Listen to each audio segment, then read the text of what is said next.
Hi, everybody. Welcome to this week. We are on our week 5. So thanks for plugging along. This is February 1st. We're going to be today looking at The Ranch Girl, and we're also going to be looking at a story called The Catcher in the Rye. For your homework assignment, you're going to be doing a compare and contrast of the style of The Ranch Girl to that of The Catcher in the Rye. As you can tell, it sounds kind of like a cowboy, maybe a Southern story. It doesn't have to do with anybody from California, that's for sure. You can tell from the titles. And I want you to look at any notable experts that are repaired and also look at what the authors have that is the same or different. I already gave you some insight on how there could be the same. All right, just one moment. I'm going to go ahead and share my screen with you.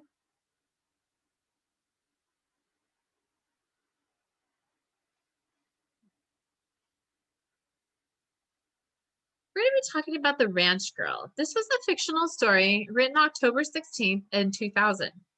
And this was in the New Yorker, which is really great because we've read some stories before in that.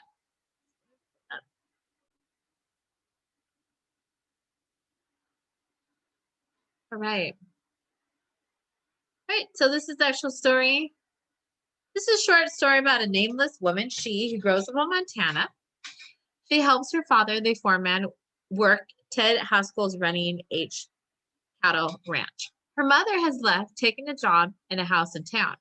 And she helps her father at the ranch. And she plays with Haskell's daughter, Carla. At night, they head out to the hill where Andy Tyler gets in a fight and asks the boys to ask her rainbow striped love. Andy asks her to blank her, and she refuses. Virginity is important to rodeo boys as Catholics. She doesn't go home and just do it with Andy Tyler because she feels finally it gets to him and she wants to keep him. And Haskell's already divorced and marries an ex-hippie, Susie, who reads tarot cards. Science teachers begin to tell the protagonist how Eastern schools have quotas for girls from Montana who are good at math. She deliberately begins to flunk in order to stay in Andy's orbit. Andy and his best friend Rick Marsall leave for the spring rodeo finals in Reno. Andy phones to tell her he's won his silver belt buckle and $3,000. On the way home, they almost roll the truck, and Andy dies and Rick is paralyzed. Carla gets an A on her biology midterm at the University of Bozeman, and she's going to be a big-time vet. Next summer, Carla quits college to marry rancher's son, Dale Banny. Dale's never been to vet school, but he can feel an embryo the size of a pea inside a cow's uterus.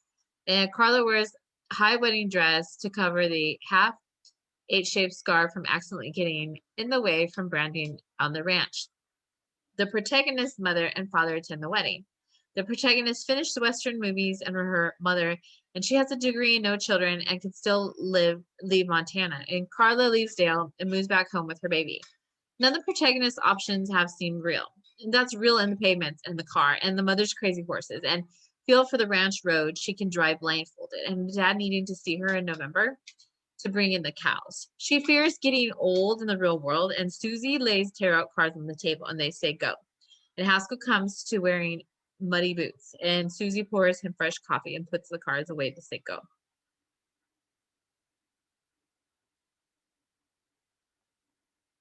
Right, so there's some gist of the story, and you can tell it's Montana.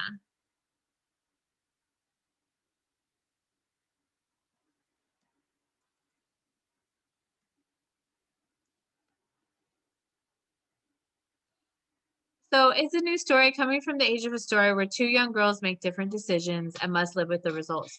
The foreman's daughter and the owner's daughter, Carla, come from different worlds, yet they intervene. This is considered an ethnic story. And here's some little stories.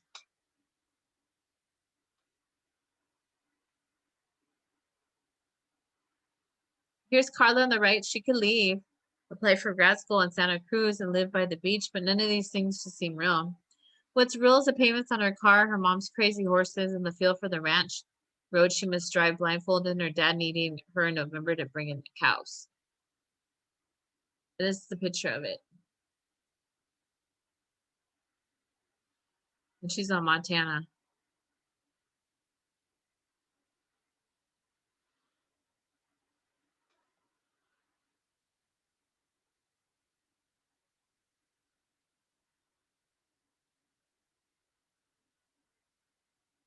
Right. It's all about decisions. You know, we all make decisions in life. Sometimes they're good decisions, sometimes they're bad decisions, right? And you can see how these two girls made different decisions.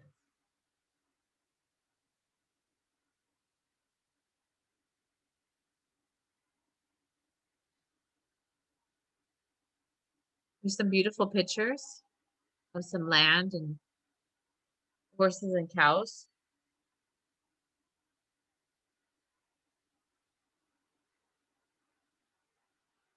So Amelie's short story Ranch Girl, she makes the claim that an individual's childhood environment influences the choices and decisions that a person makes later in life. Indeed, school, peer pressure, and friendships play a role in determining the decisions that narrator of the story makes. Just as these things did for me in reading Ranch Girl, I became aware of the extent to which the events from my youth yet to my decisions and I made as a young adult. And the old saying says, life is a journey, but all journeys begin somewhere during the growing years.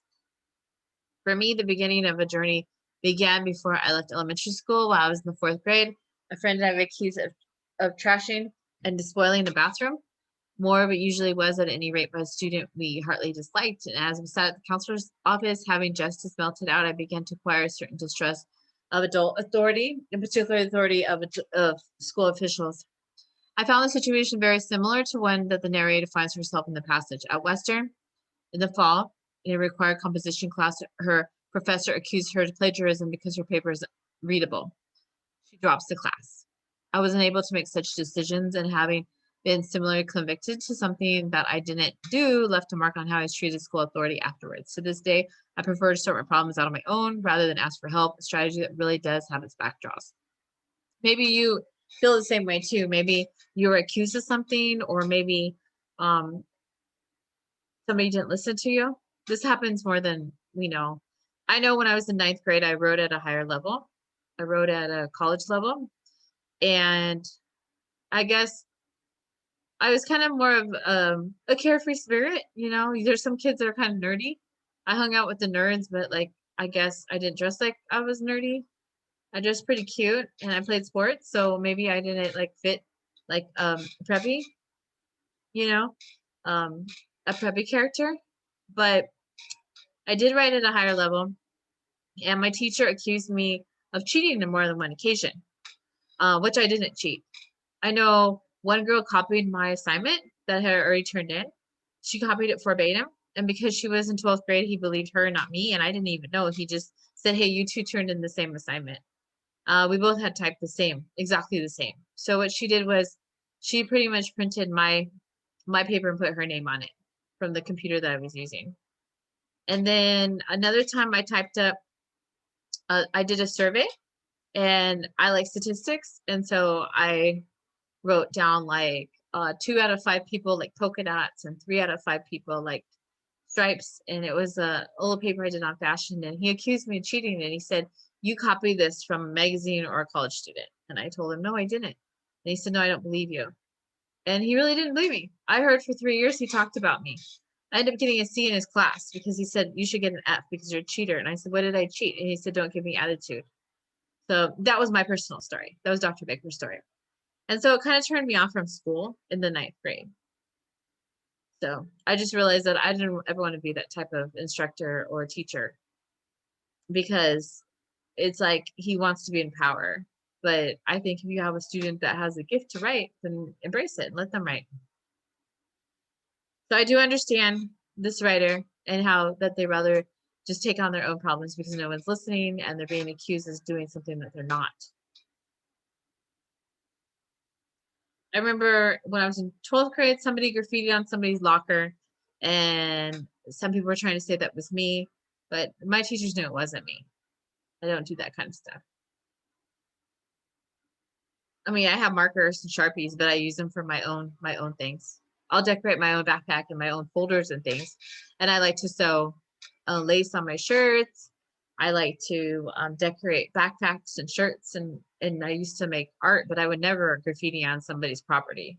I do my own property.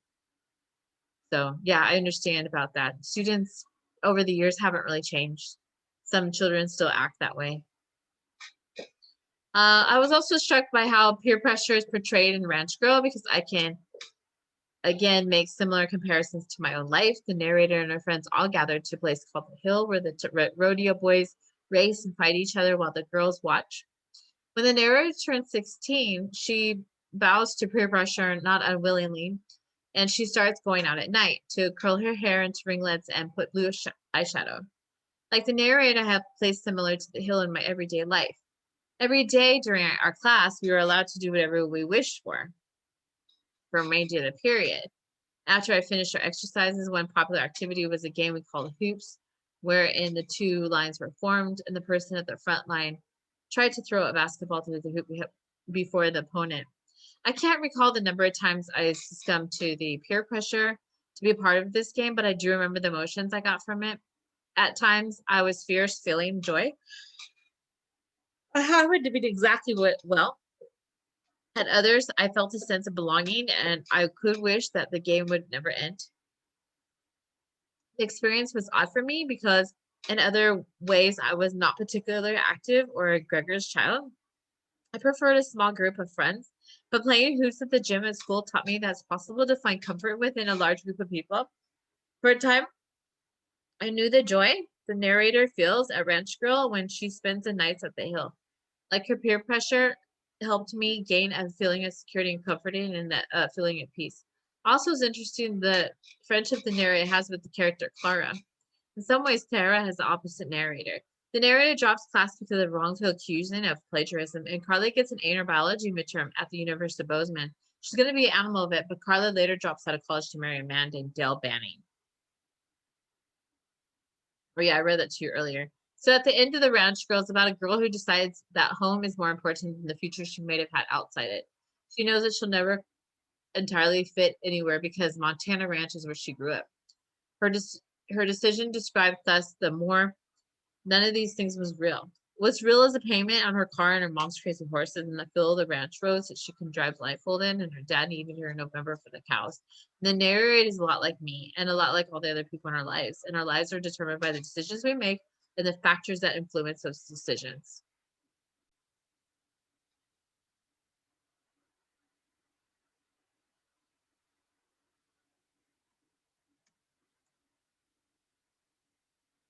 Okay, just one moment.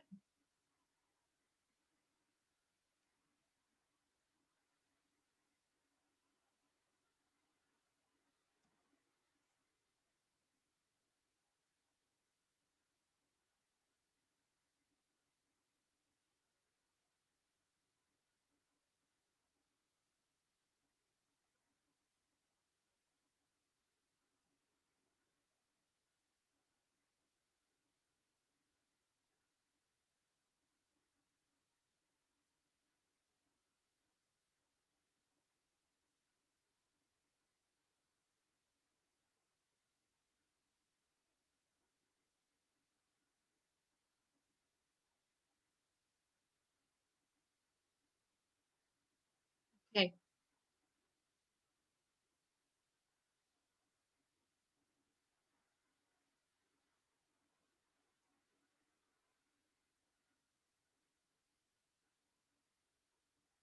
There's even a Netflix TV show called The Ranch.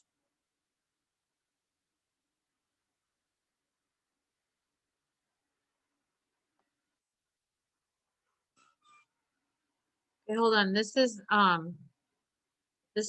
women that are ranchers in Montana. Ranch girls.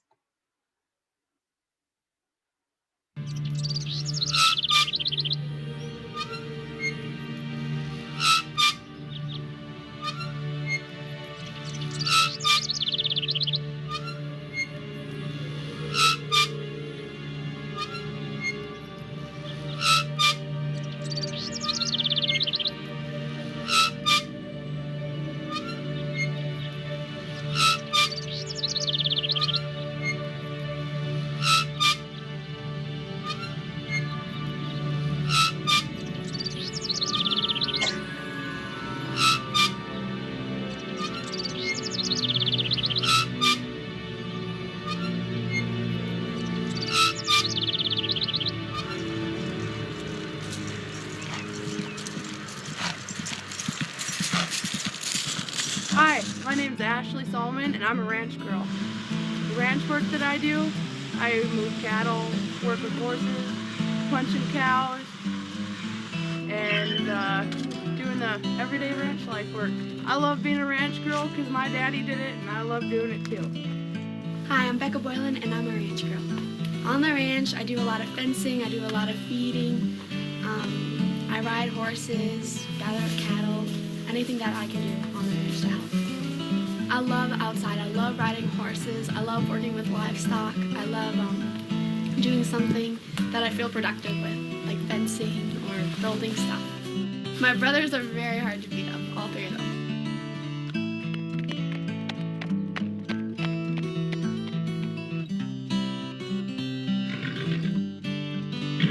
Hi, I'm Madeline Boylan, and I'm a ranch girl. I like to fence and ride horses and help clean up stuff. I like being outdoors and exercising and doing stuff besides staying inside and playing video games.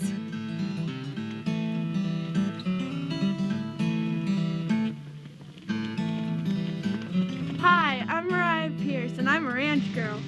In the morning, we get into the feed truck and go feed cows, and then after that, sometimes we go and feed the horses, and if there's a cow that needs to be taken care of, we'll watch her because she's calving. It's fun, for one thing, and I get to just be around animals and I love animals, especially horses, cows, and just have fun.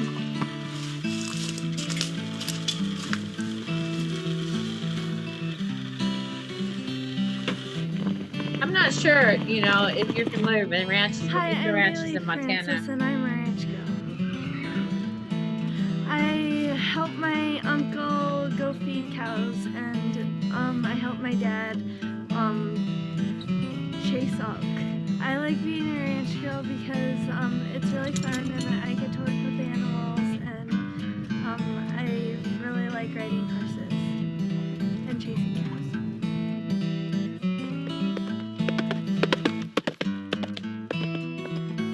Hi, my name's Savannah Boylan, and I'm a ranch girl. I like to ride horses, I fix fences up, and I drive the six-wheel around. I like being a ranch girl because it's fun and you get to be around the animals a lot, and I like that.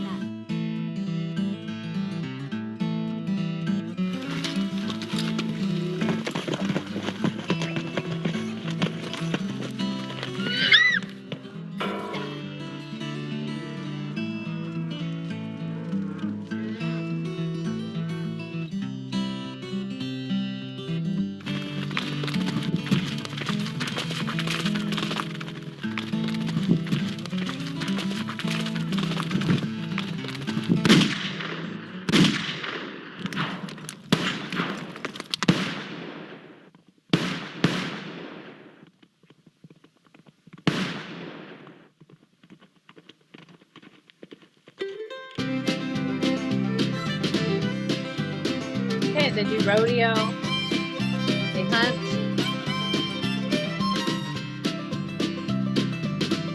they help with the baby animals and feed the hay.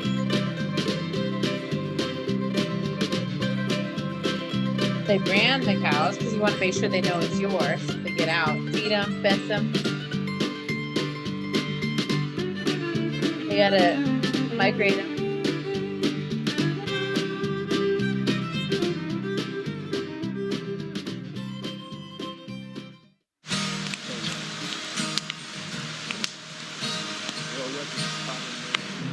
All right, so there you go.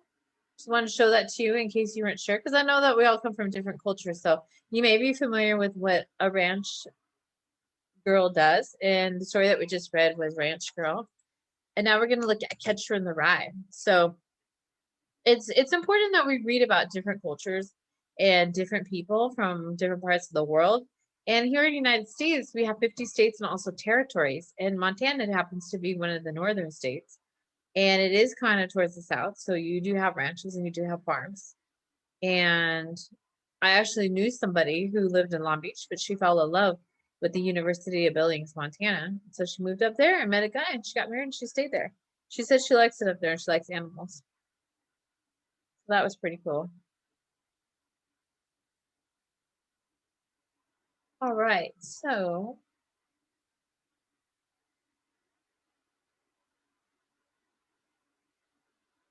the next one we're going to be reading about is J.D. Salinger. This was written in 1919, so it was pretty much a while back. So the language is going to be a little different, so that could be something you could write about. Ranch Girl is written in early 2000s, and this one's written way in the old days in 1919. Hold on a second, I'm trying to have to share with you. Okay, here we go. J.D. Salinger is a full Jerome David Salinger, born January 1st, 1919, New York, New York. He died January 27th, 2010. So he actually lived to be 91 years old, so that was great. I don't even know today if people live that long. American writer whose novel Catcher in the Rye won critical acclaim and devoted admirers, especially among the post-World War II generation of college students. His public work consists of short stories that were printed in the Saturday Evening Post, Esquire, and the New Yorker. Now, New Yorker was the one that we just looked at from Catcher in the Rye. So Salinger was the son of the Jewish father and a Christian mother.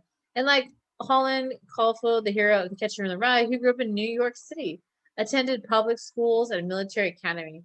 After brief periods at New York and Columbia University, he's devoted himself entirely to writing. And his stories began to appear in periodicals in 1940.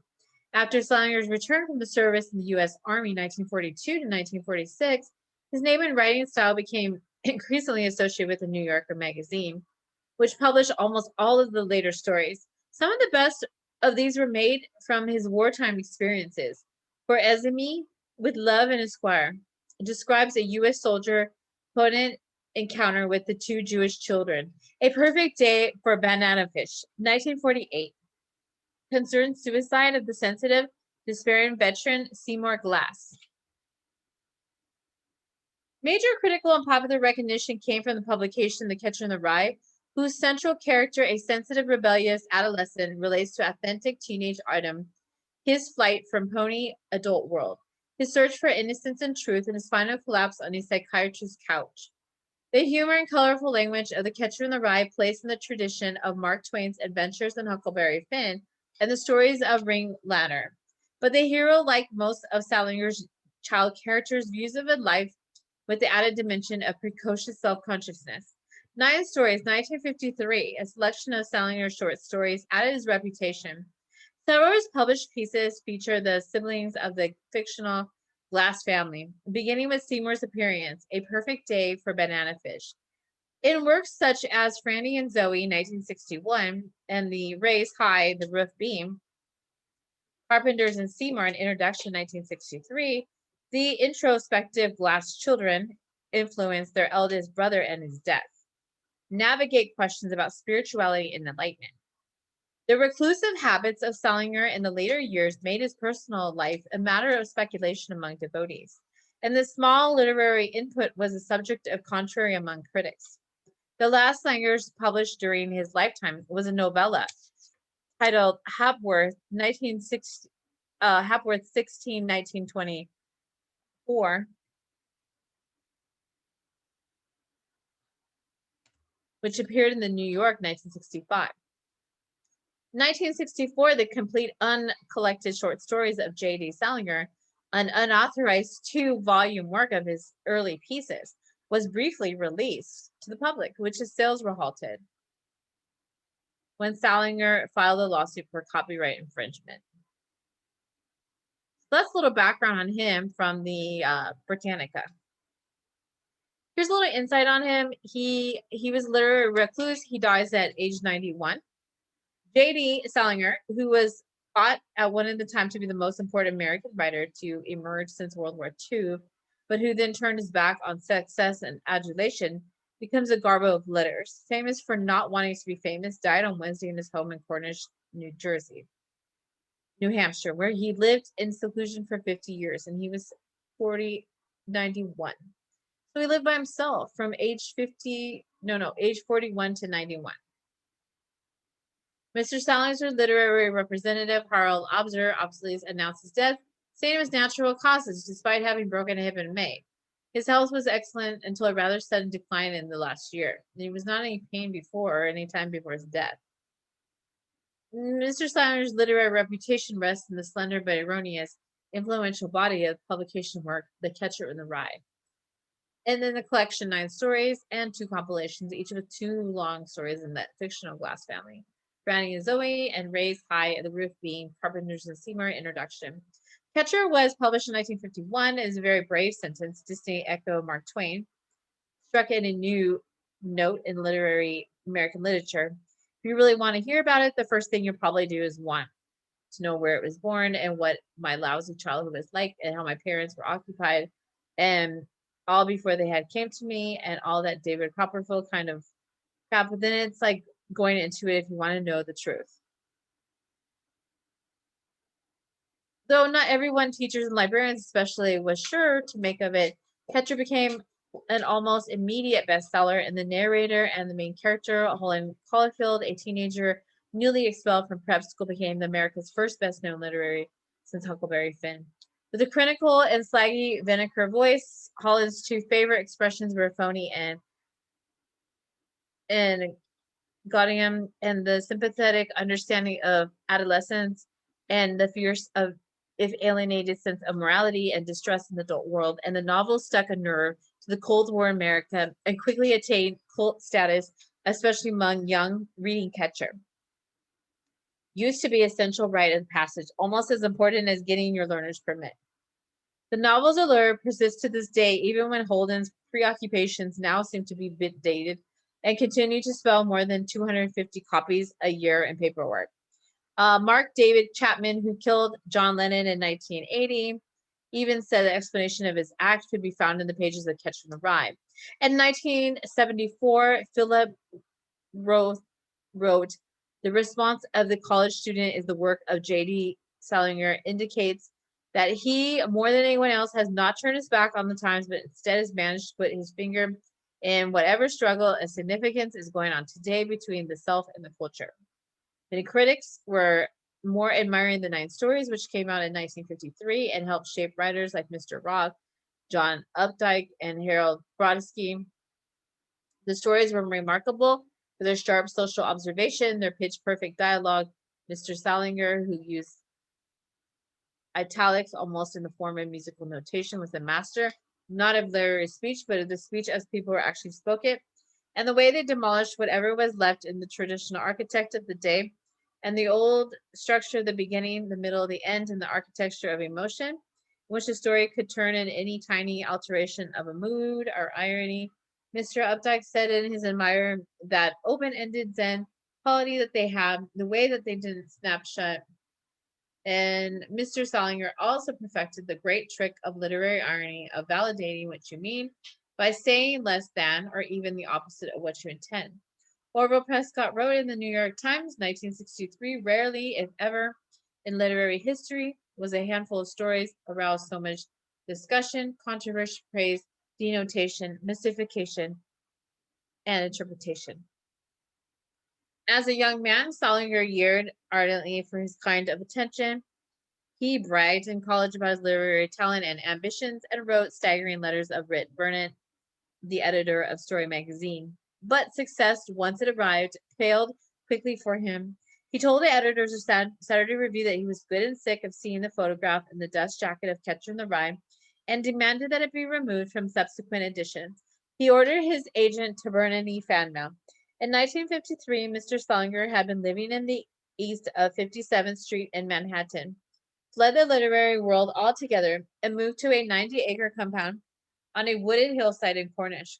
He seemed to be fulfilling Holden's desire to build himself a little cabin somewhere where the dough I made and lived there for the rest of my life, away from any goddamn stupid conversation with anybody. He seldom left, except occasionally to vacation in Florida or to visit William Shawn, the almost equally reclusive former editor of the New Yorker.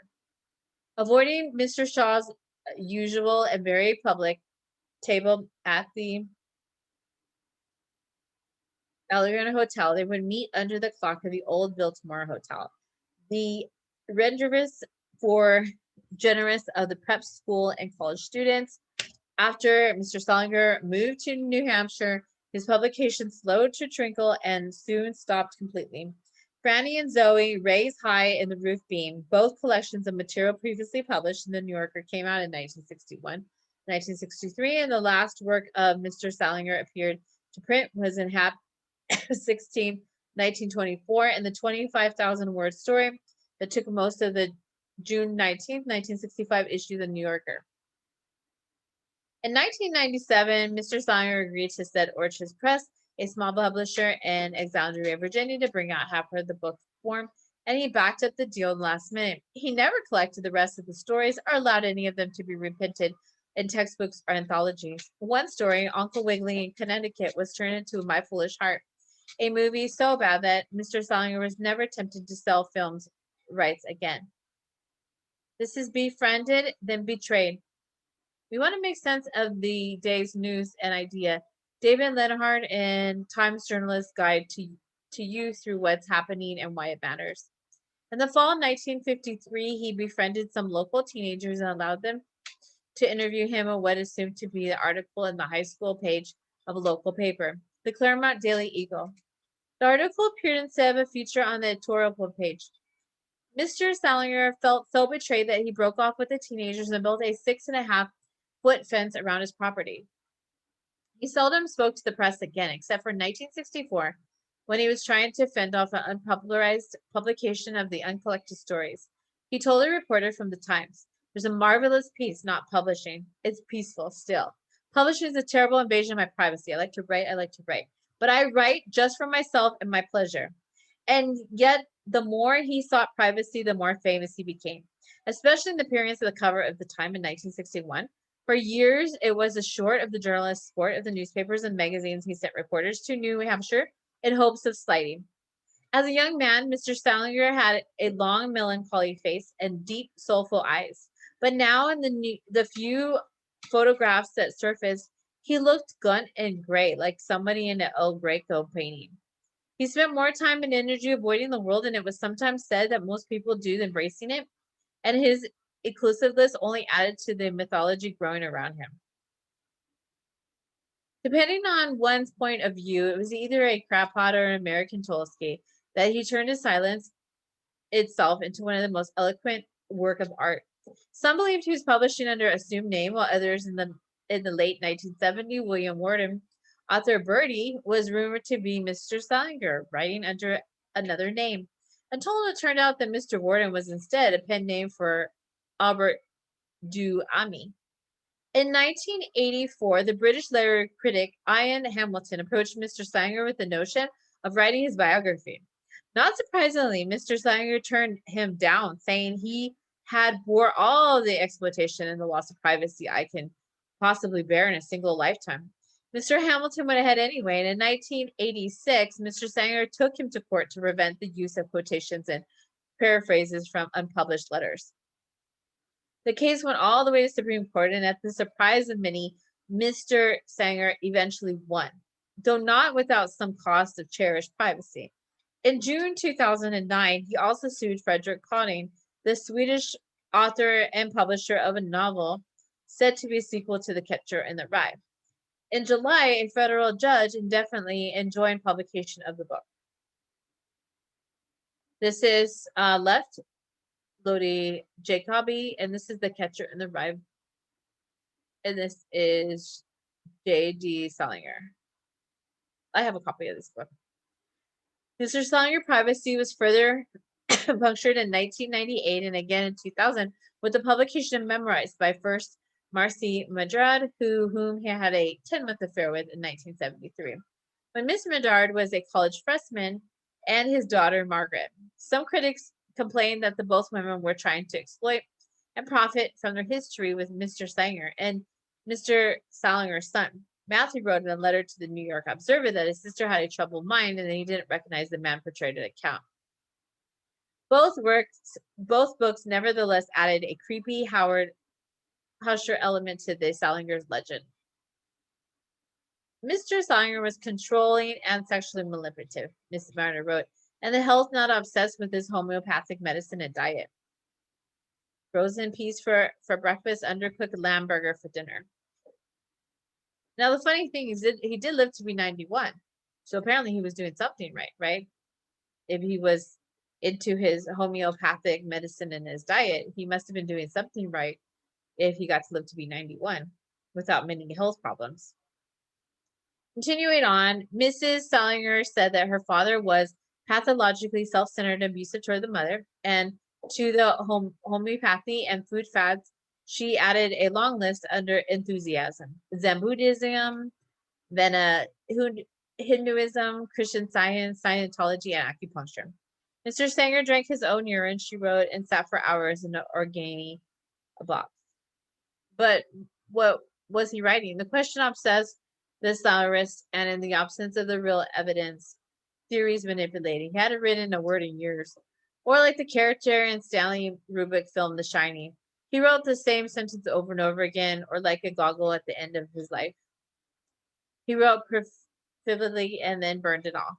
Miss Mahan said that she believed that there were at least 2 novels locked away in a safe, though she never had seen them. Early life, though, Jerome David Salinger was born in Manhattan on New Year's Day, 1919, the second of 2 children. His sister Doris, who died in 2001, was for many years a buyer at the dress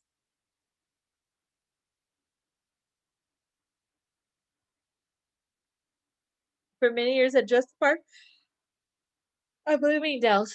Like the Glasses, Salinger's children were the product of a mixed marriage. Their father, Saul, was a Jew and the son of a rabbi, but significantly assimilated. He was making his living importing both the cheese and the ham. Their mother, Mary Gilsh, was an Irish descent, born in Scotland, and she changed her name to Miriam to appease her in-laws. The family was living on Harlem when Mr. Salinger was born, and then the Soul Singers' business prospered, and they moved to West 32nd Street and then Park Avenue. Ooh, Park Avenue, New York. We know that from the game of Monopoly. Never such much of a student, Mr. Sanger, known as Sonny, attended a progressive McBurney school in the Upper West Side. He told admissions office his interests were dramatics and tropical fish, and he flunked out 2 years, and in 1934 was packed off for the Valley Forge Military Academy in Wayne, Pennsylvania, and became a model for Holden's Fancy Prep. Like Holden, Mr. Salinger was a manager of the school fencing team, and he also became a literary editor for the school's yearbook, Crossed Arby's, and wrote a poem that was neither a heartfelt pastiche of the 19th century sentiment or else a masterpiece of irony. This is what he wrote: "Hide not thy tears on thy last day. Your sorrow has no shame. To march no mist, lines of gray, no longer play the game. 4 years have passed in joyful ways. Witness day, those old times dear. Then cherish now these fleeting days, the few while you are here." In 1937, a couple of unenthusiastic weeks at the New York University, Mr. Sanger traveled with his father to Austria and Poland, and the father's plans were to have him learn ham business. Deciding it wasn't for him, he returned to America and drifted in the term or so at Uranus College of Colleyville, Pennsylvania. Fellow students remember him striding around the campus in a black Chesterfield with a velvet collar and announcing that he was going to write the great American novel. Mr. Salinger's most sustained exposure to the higher education the evening that he took at Columbia in 1939, taught by Rhett Burnett, and under Mr. Burnett's tutelage, he managed to tell a story. The Young Folks to Story magazine. He subsequently sold stories to Esquire, Collier's, and Saturday Evening Post, formulated work that gave him a hint of real originality. In 1941, after several rejections, Mr. Salinger finally cracked the New Yorker, the ultimate goal in inspiring the writer back then, with the story Slight Rebellion off Madison. And that was their early stretch of what became the scene as Catcher in the Rye. But the magazine had second thoughts. Apparently worked worried that seemingly to encourage young people to run away from school and to be held in the story for 5 years, an eternity even for the New Yorker, before finally being published in 1946, buried by the back of an issue. Meanwhile, Mr. Sanger had drifted. He served in the counterintelligence corps of the 4th Infantry Division, where his job was to interview Nazi deserters and sympathizers, and was stationed for a while Diverton, Devon, the setting of For As Me Would Love and Squalor. Probably the most deeply felt was the 9 stories. June 6, 1944, he landed in Utah Beach, and later he saw action during the Battle of Bulge. In 1945, he was hospitalized with battle fatigue, often a euphemism for breakdown and recovering as he stayed in Europe past the end of the world chasing Nazi functionaries. He married a German woman, very briefly, a doctor about whom biographers were able to discover very little. Her name was Sylvia. Margaret Salinger said, but Mr. Salinger always called her Salvia. A different kind of writer. Back in New York, Mr. Salinger moved to his parents' apartment, and having never stopped writing, even during the war, reassumed his character, a perfect day, a banana fish. Austrian mistress, Mr. Salinger's most famous and still most disguised story appeared in the New York in 1948, and suggested, not wrongly, that he become a very different kind of writer. And like so many writers, he eventually found the New Yorker not just an outlet, but the kind of home, and developed a close relationship with the magazine's editor, William Shawn himself, famously shy and agoraphobic, a conjured spirit. In 1961, Mr. Salinger dedicated Franny and Zoe to Shawn, writing, "I urge my editor, mentor, and heaven help him, close friend, William Shawn, genius dominus of New Yorker, lover and long short protector of the unprolific, defender of the hopeless, flamboyant, most unreasonably modest born, great artist editors to accept this pretty, skimpy looking book." As a young writer, Mr. Salinger was something that ladies man and dated, among others. Ona O'Neill, the daughter of Eugene O'Neill and the future wife of Charlie Chaplin. In 1953, he met Claire Douglas, a daughter of the British art critic Robert Langdon Douglas, who was then a 19-year-old Radcliffe sophomore who in many ways resembled Franny Glass or vice versa. They were married 2 years later. Mrs. Douglas had married and divorced in the meantime. Margaret was born in 1955, and Matthew, now an actor and film producer, was born in 1960. But the marriage turned distant and isolating in 1966.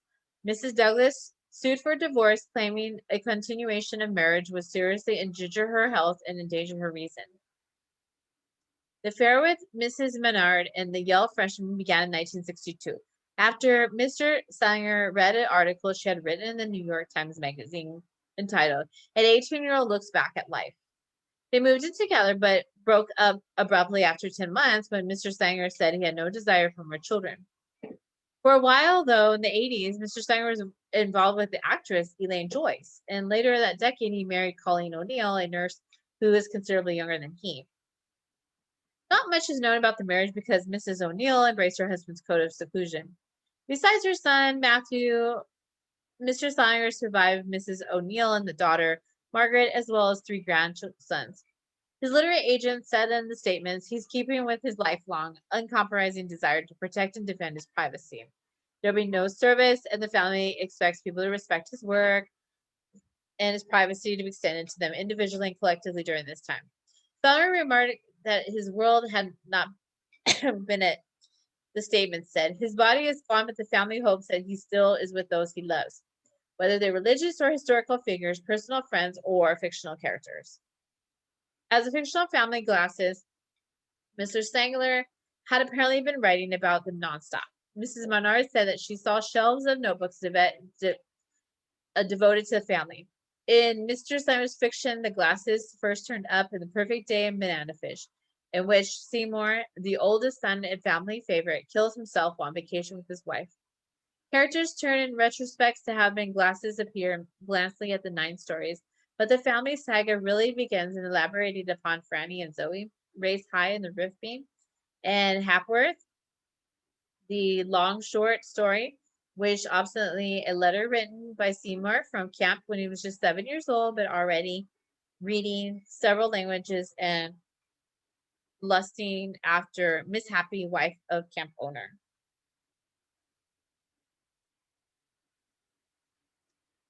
Readers also begin to learn about the parents, Les Bessie, long-suffering ex-veterans, Seymour, sibling, Franny, Zoe, Buddy, Walt, Walker, Boo Boo, Francis, Upper Side apartment, about radio quiz show, and all the children appeared. Seldom is a fictional family also been lovingly and richly imagined. So too lovingly, some critics complain with the publication of Franny and Zoe. Even staunch Sanger admirers began with the breaks.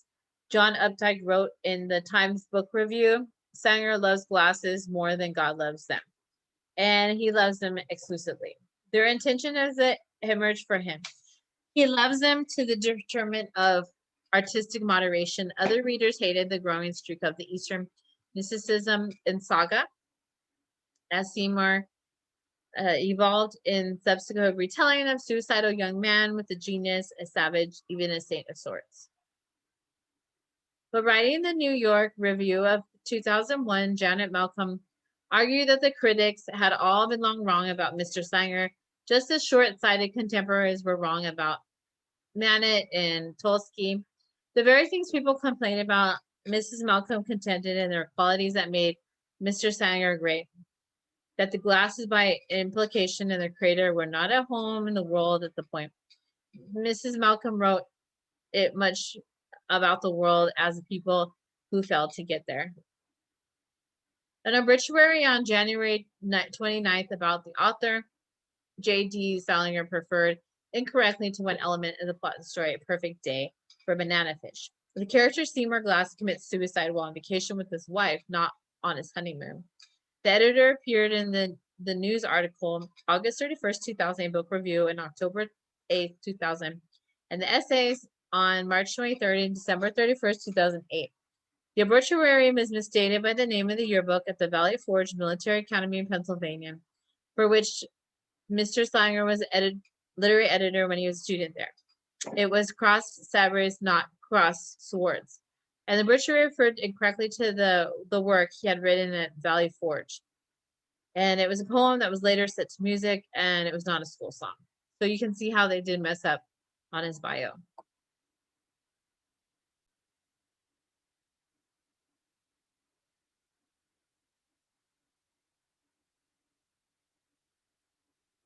So he was married 3 times. He had a wife, Pauline O'Neill, from 1988 to 2010. That was the last one. Before that, he had Claire Douglas, 1955 to 1967. And before that, he had Sylvia, and that was 1945 to 1946. He had 2 children. He had Matt and Margaret. He was born in Manhattan, New York, and he died in Cornish, New Hampshire.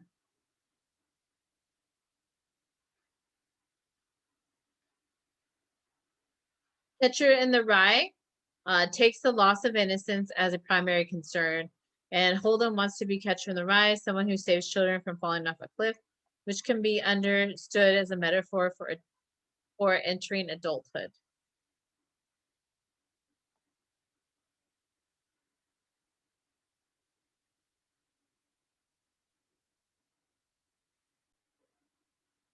This right here is The Catcher in the Rye.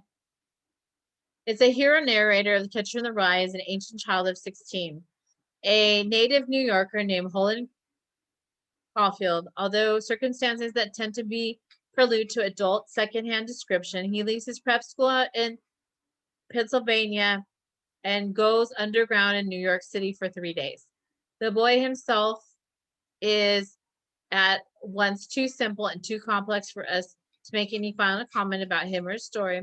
Perhaps the safest thing we can say about Holden is that he was born in the world not just strongly attracted to beauty, but almost hopelessly impaled to it. There are many voices in the novels, children's voices, adult voices, underground voices, but Holden's voice is the most eloquent of all. Transcending his vernacular, yet remaining marvelously Faithful to it, he issues a perfect articulating cry of a mixed pain and pleasure. However, like most lovers and clowns and poets in the higher orders, he keeps most of the pain to and for himself. The pleasure he gives away or sets aside with all of his heart. It is there for the reader who can handle to keep. J.D. Salinger's classic novel of teenage anguish and rebellion was first published in 1951. The novel was included in the Times 2005 list of the 100 best English language novels written in 1923. It was named by modern librarian readers as one of the 100 best English language novels in the 20th century. It has been frequently challenged in the court for the liberal use of profanity and portrayal of sexuality. In the 1950s and 60s, it was a novel that every teenager boy wants to read. Okay.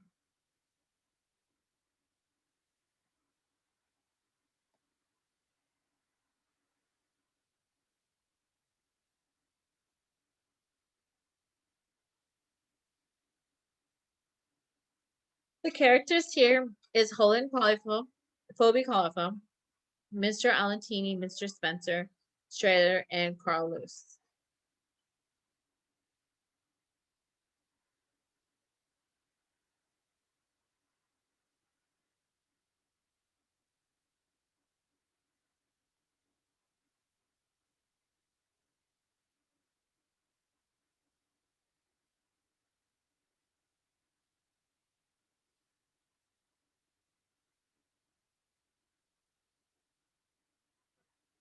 So this is the vision of the innocent.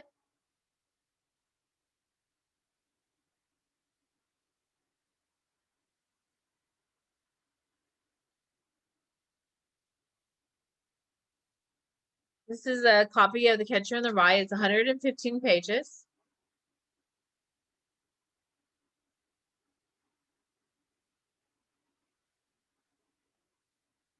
So it's written in first person point of view. It mentions about sex because he's 16 years old and he feels like he wants to be a man.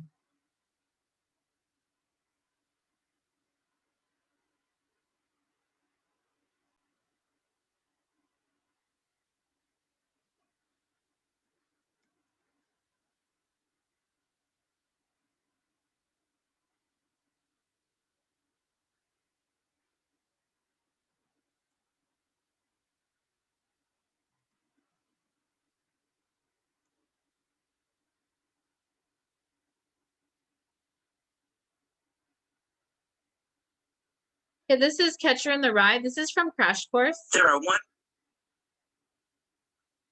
He's going to explain it to you. I love Crash Course. They have different things they review, but this is from Catcher in the Rye. 0.2 billion children around the world who need your help. Children like Fatima, who was hovering on the brink of death. Hi, I'm John Green. This is Crash Course Literature, and today we're going to talk about The Catcher in the Rye, the best-selling book never to be adapted into a film. Mr. Green, what about the Quran? Fair enough, me from the past, but there's a religious injunction there. The reason this has never been made into a movie is, of course, because Salinger and his estate won't allow it. But how this text, I mean, even most of Salinger's covers are imageless, has managed to remain relevant without a movie adaptation in our image-saturated and image-driven culture is a very interesting question. And so today we're going to take a look at the pure and unadulterated text of The Catcher in the Rye. Now, there are many ways to read a novel critically, and next week we'll take a very different approach. We'll infuriate J.D. Salinger's ghost by reading this novel in a historical and biographical context. But today, let's appease Salinger's ghost by pretending that he, as adulthood, and start to... Uh-oh, sorry. Except in the goddamn movies. By the way, for the record, it is okay to say Charlotte Bronte if you are quoting the book in question, but now, outside of the text, I have to use Charlotte Bronte. Oh, Stan, I know we have to do it for the schools, but this prohibition on cursing is so Emily Bronte annoying. Okay, so if you'll just allow me one biographical note here, Salinger once wrote in a letter, The Catcher in the Rye is a very novelistic novel. There are ready-made scenes, only a fool would deny that, but for me the weight of the book is in the narrator's voice, the non-stop peculiarities of it, his personal, extremely discriminating attitude to his reader-listener. He can't legitimately be separated from his own first-person technique. All right, but before we examine that first-person technique, let's go to the image-tastic thought bubble. Catcher in the Rye is the story of Holden Caulfield's expulsion from Pensy Prep and his journey back home to New York City, where he bums around for a few days trying to get someone to listen to him and meaningfully respond to his fears about becoming an adult. Holden has grown 6 inches in the past year, and one side of his head is full of gray hair, both symbols of impending inevitable adulthood and its accompanying adulteration of innocence. He's so obsessed with and protective of innocence that he can't even throw a snowball at a car because the car, quote, looked so nice and white. Over and over again, Holden tries to reach out to people who might tell him that adulthood will be okay. Friends, old teachers, a prostitute, a nun, cab drivers, but he can never quite find a way to ask these questions directly, and anyway, no one ever listens to him. Nothing much else happens. There are no explosions or car chases, and certainly no scoodly pooping, as Holden Caulfield is perhaps the first human in history ever to pay a prostitute not to have sex with him. What Holden really wants is not sex or money or power or any of the dramatic stuff in Hollywood movies. He wants to stop time. As he famously says when thinking about the Natural History Museum, the best thing, though, in that museum was that everything always stayed right where it was.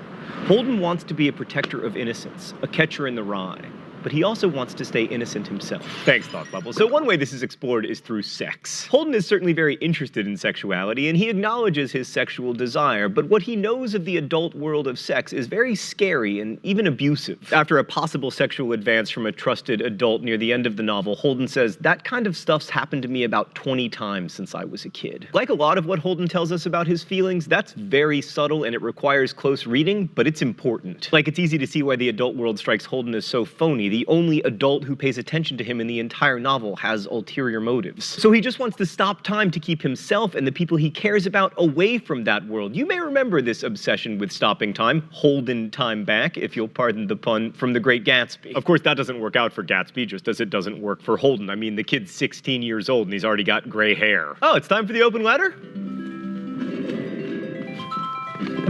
An open letter to gray hair. But first, let's see what's in the secret compartment today. Oh, thank God, it's the red hunting cap. Oh, my people hunting hat. Stan, I know this is corny, but I just feel so much more confident when I'm wearing it. It's kind of my emblem of protection. Dear gray hair, you generally result from the wisdom that comes with age, or else someone experiencing a great fright. But gray hair, if you're associated with age, how come you've already attacked Holden Caulfield? And more importantly, how come you've already attacked me? I just had a haircut, and not a great one, I might add. And my stylist said, "Do you think we should dye your hair? You are on YouTube." There's no room in the brave new media world for wisdom or age. Holden Caulfield, I am beginning to know what it's like to be you. Gray hair, all of this leads, as T.S. Eliot put it, to an overwhelming question. Should I dye my hair? I think I'll just stick with my red hat. It covers my gray hair, and it makes me feel like I can take on the crushing phoniness of the adult world. Best wishes, John Green. Okay, let's now turn to what Salinger called Holden's first-person technique. So all these experiences are obviously very important and intense to Holden. I mean, he's writing us about the stuff that led him to a mental hospital, but the intensity of these emotions is masked by the tactics of his narration. I mean, we just saw how subtly he hints at sexual abuse, for instance, and also, Holden uses the passive voice constantly, which of course you're not supposed to do as a writer. Look, for instance, at this sentence. "The reason I was standing way up on Thompson Hill instead of down at the game was because I'd just gotten back from New York with the fencing team." Any writing teacher would tell you that this is a disaster. You ought to say, "I stood way up on Thompson Hill," not "I was standing on it." But this passive voice is a coping mechanism. I mean, the whole reason that writing teachers tell you not to use the passive voice is because it creates distance, whereas active verbs feel immediate and real. But Holden needs to create distance between himself and the reality of his pain. I mean, he's standing on top of that hill because he's been expelled from school, and also because everyone hates him because he left the fencing team's equipment on the subway, thereby forcing them to forfeit, becoming the first person in history to lose the big game without being on the team. Who wouldn't want to distance themselves from that humiliation? You see this again and again in Holden's voice, and you also see other strategies of minimization of language as a form of self-protection. I mean, he describes his institutionalized self as was pretty run down. He says that Ackley is sort of a nasty guy. He sort of strikes up a conversation with a cab driver asking him what happens to the ducks in the pond when winter comes. Late in the novel, he sort of gives his sister Phoebe a kiss. In fact, the phrase sort of appears in the novel 179 times. Also, even 60 years later, Holden's voice still sounds authentic, which is a function of grammar and word choice. After Stradlater asked the expelled Holden to write a composition for him because he, quote, doesn't know where to put the commas, Holden writes, "That's something else that gives me a royal pain. I mean, if you're good at writing compositions and somebody starts talking about commas." Stradlater was always doing that. He wanted you to think that the only reason he was lousy at writing compositions was because he stuck all the commas in the wrong places.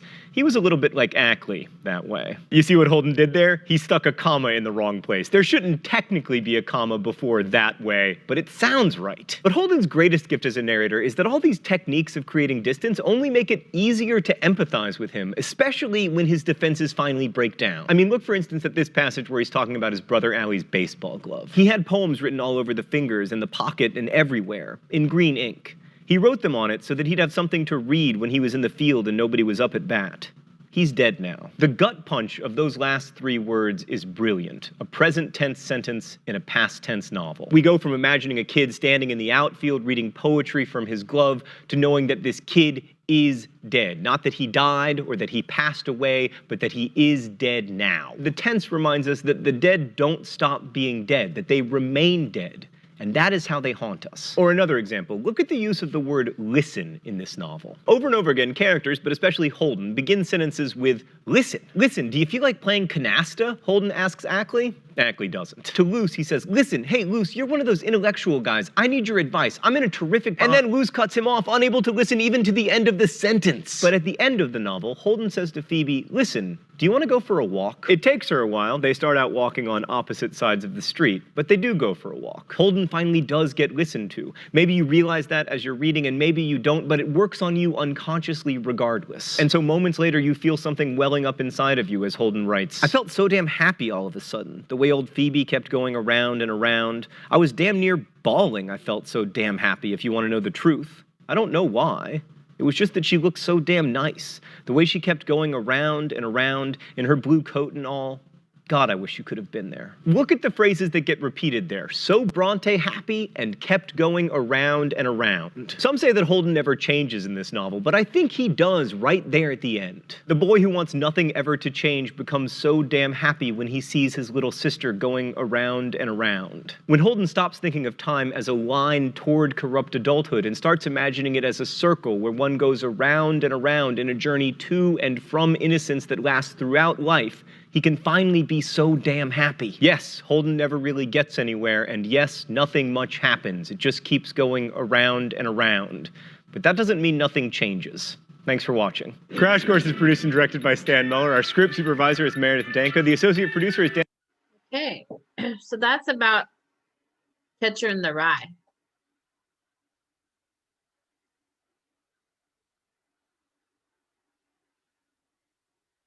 And this is about Spark. This is Spark Notes. I don't know if you're familiar. There's Spark Notes and there's Cliff Notes. Both of them are really great. They always give a little overview. You can go to the website, check it out. I showed that to you earlier. And then they also have little videos on YouTube. Spark Notes. The Catcher in the Rye is about alienation. The main character, Holden Caulfield, wants to make a connection with other people, but almost every scene in the book shows him trying to do this and failing. The book is set in the 1940s. Holden is a 16-year-old boy from New York City, and he's recently flunked out of several prestigious boarding schools because he doesn't apply himself. Holden tells his story from a tuberculosis rest home. Readers today tend to assume he's in a psychiatric facility, but that's not actually true. He tells us at the end of the first chapter that he practically got TB and had to come out here for all these checkups.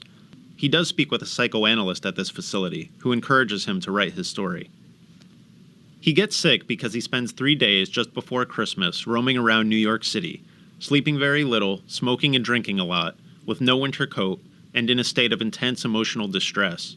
So it is true that his emotional problems lead to the breakdown in his health.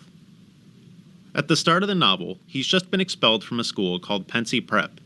Everyone at the school is at a football game, and he's isolated from everyone, looking down on it. His first thought is to go say goodbye to a teacher he likes, Mr. Spencer. Mr. Spencer is in bed with the flu. He challenges Holden about the fact that he doesn't do any work and doesn't seem to care about his future. Even though Holden was the one who wanted to talk to Mr. Spencer, he gets out of the room as quickly as he can, because he doesn't want to talk about why he doesn't apply himself, and it's bothering him that Mr. Spencer is old, and his chest is sort of bumpy looking. Ackley, one of Holden's neighbors in the dorm, comes to visit Holden, but he irritates Holden because of his personal habits and his insecurity. Holden's roommate, Stradlater, comes in. Stradlater is getting ready for a date with a girl Holden knows named Jane Gallagher. Holden spent a lot of time with Jane during a summer in Maine, and he likes her. He tries to tell Stradlater how special she is by describing one of her quirks, how she would play checkers and not use her kings, but keep them in the back row. Stradlater could care less. He asks Holden to write an English composition for him while he's out on his date. Holden writes the composition describing his younger brother Allie's baseball mitt, which Allie had written poems on so he could read in the outfield. Holden tells us that Allie died 3 years before of leukemia, so at this moment we know that the root of Holden's problems is that he's mourning his brother. He gets in a fight with Stradlater when Stradlater comes back from the date. Stradlater doesn't like the composition much, but more importantly, he won't tell Holden about the date, and Holden's worried that Stradlater tried to have sex with Jane. So he tries to hit Stradlater, and Stradlater gives him a bloody nose. Holden decides to leave the school, even though he's not supposed to go home for several more days. On the train to New York, Holden meets the mother of another boy in the school, whom Holden thinks is a bastard. Holden lies about his own name, calling himself Rudolph Schmidt, and he makes up stories about the woman's son, Ernest, saying that Ernest is the nicest and most popular boy at Pensy. He also says he, Holden, has a brain tumor that he's about to have removed. He tries to flirt with the woman, suggesting that they get drinks in the club car. She's nice to him, but she points out that the club car is closed, and she gets off in Newark. Holden gets to New York, and thinks about the people he could call, because he wants to see someone. He thinks of his sister, Phoebe, and Jane Gallagher, another girl named Sally Hayes, and a friend named Carl Luce, but he changes his mind and doesn't call anyone. Holden tries to bond with a taxi driver, inviting him to have cocktails with him, and asking if he knows where the ducks in Central Park go for the winter. The driver isn't interested.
And can't have sex. She asks for $10, but Holden will only give her $5, the price Maurice quoted. She leaves, calling him a bum.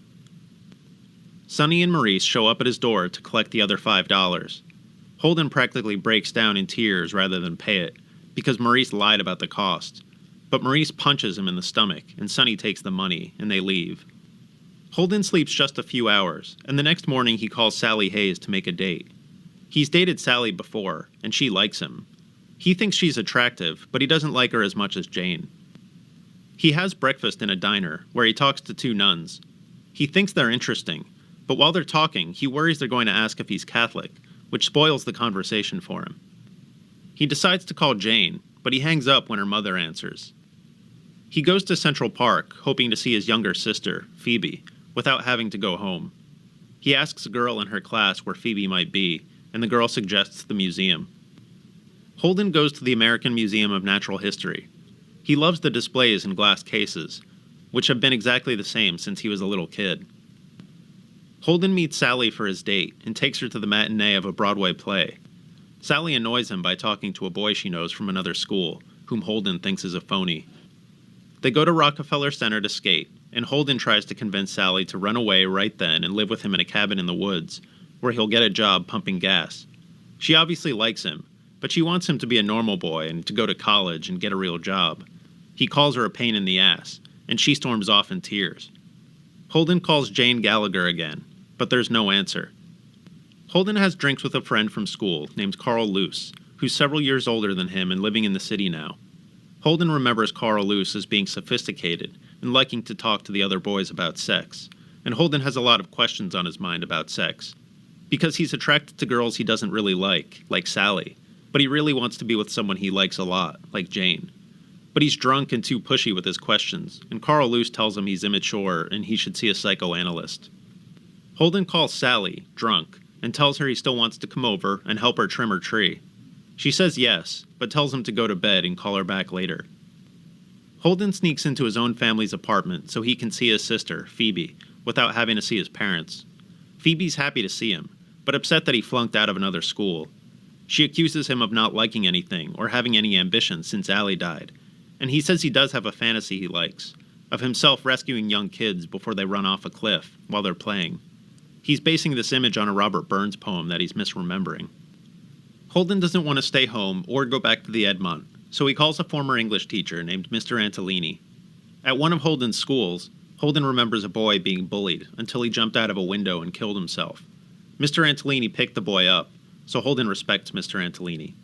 Mr. Antolini warns Holden that he's going to need to figure out what he wants to do with his life, and whatever that is will probably require applying himself in school, and that if he reads, he'll find that other people have been morally and spiritually troubled like him, and left valuable records of their thoughts. Holden's not really listening, because by now he's completely exhausted and starting to get sick. Holden sleeps on the couch, but he wakes up because Mr. Antolini has put his hand on Holden's forehead and was looking at him sleep. He freaks out, thinking Mr. Antolini's a pervert. He runs off and sleeps in Grand Central Station for a few hours. The next day, he goes to Phoebe's school to give her a message to meet him at lunch, because he's running away and going to hitchhike out west. In her school, he sees the words "fuck you" graffitied on the wall, and he rubs it off. Phoebe meets him at the American Museum of Natural History, where the glass cases were, but she wants to run away with him, and she gets furious when he won't let her. They walk off, and Holden eventually leads her toward the zoo, where she gradually stops being angry at him. Holden buys Phoebe a ticket to the carousel, and he watches her ride it a few times. It's raining, and he's starting to get sick, but he's finally happy. That's the end of Holden's story. He says he got sick after that and came out to the rest home, and that he's about to move back and start another school, and he'll probably apply himself, but you don't know you'll do something until you do it. He says he misses everyone he wrote about. Okay, so there you have it. For more information about The Catcher in the Rye, check out The Catcher in the Rye SparkNote on sparknotes.com.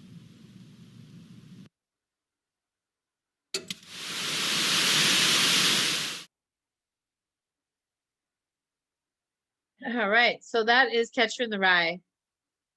You can see how there's bad words in it. There's some sexuality, but remember, he is only 16 years old, so sometimes teenagers don't really think about the words they use, or they don't think about, the effects and causes of different things. Like, if he does something, will there be a punishment? Will there be a reaction? He's not thinking of any of that.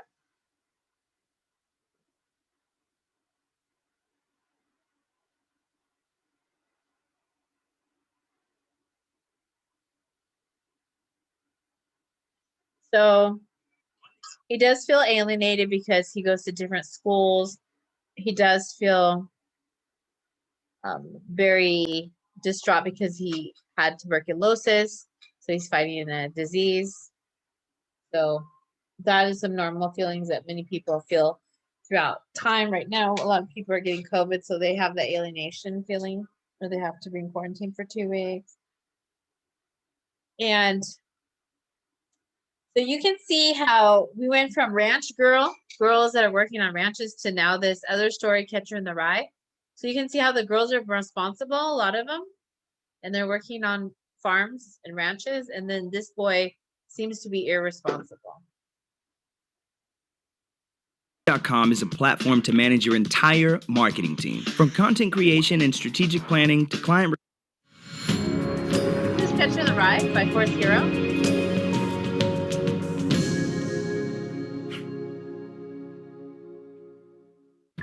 The Catcher in the Rye is an iconic, arguably quintessential American novel, an existential coming-of-age story that's both the adventure of a specific, likable, opinionated young narrator and a universal work that deals with highly relatable themes and symbols about society and modern living in America.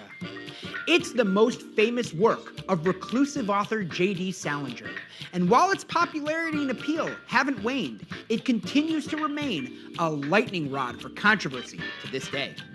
Jerome David, or J.D. Salinger, was born on January 1st, 1919 in New York City. Salinger was an avid reader and eager young writer, but he struggled in the institutional confines of various schools and received many poor grades. After working in and for his father's business in Austria, and then serving in World War II, seeing active duty in some of its most famous battles, Salinger saw firsthand the disturbing rise to power of the Nazis. Salinger was institutionalized for depression and post-traumatic stress disorder after the war. And after his discharge from the hospital, he began critical work on The Catcher in the Rye, a novel that deals with the crucial but hard to talk about human issues of depression, alienation, the challenges of expression and processing feelings, things like suicide, homosexuality, and perversion, taboo topics. Throughout his life, Salinger published a number of short stories, but The Catcher in the Rye is his only novel. Salinger himself became a famous literary recluse, burning fan mail and even refusing to have his picture printed in later editions of his work. While The Catcher in the Rye was published in 1951, the themes like phoniness, childhood, sex, alienation, and identity, and the symbols that represent those things like Holden's deceased younger brother Allie's baseball mitt, Holden's red hunting cap, the Museum of Natural History in New York and its frozen-in-time preservations of memories, the promise of and curiosity about the ducks in Central Park, and even the title itself, a Robert Burns line Holden misremembers.